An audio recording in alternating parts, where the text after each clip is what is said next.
美国的股市昨破了，所以台湾的股市伫今仔日也对咧受到影响，上低是来到16163点，这是5个月以来上低纪录。即马美金1块会当换32块2的台票。专家是表示讲，未来咱来继续来注意美国的股市甲美金的动态，因为美金若起愈济，台票变薄，安尼咱的外资摕利就会变济。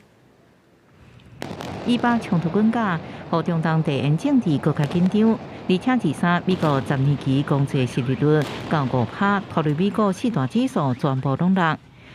台股早盘小气开出了后，伫台积电早上甲鸿海吸收100块的拖累之下，上加到16163点，创5个月新低。以巴的战争呢，目前看不到尽头，再加上呢，就是这个美国的一个企业财报陆续要公布，那因此呢，资金的一个部分呢，选择先行离场。美股4大指数里面除了道琼之外，其他都是呈现破底的一个状况，这也让台股的压力增加。在昨天，韩国股市以及大陆股市就已经先行破底，所以台股破底的压力当然就增加了许多。今天早盘的时候，其实台股就已经跌破了前低。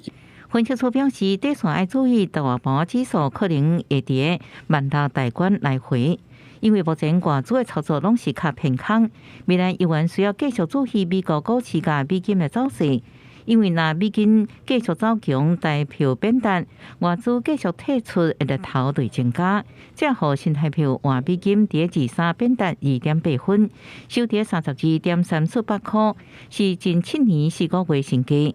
今日早起32.28，升达6.8分开出了后，在阿伯起甲月底出口商有实际抛货需求的支持之下，进一步升到32.26块，目前伫32.313块震动整理。战争的冲突因子出现，所以我们可以看到说，在现在市场上面的资金大多数都在做避险，台股的弱势，另外一个部分就是美元的强势也会带动台币的贬值。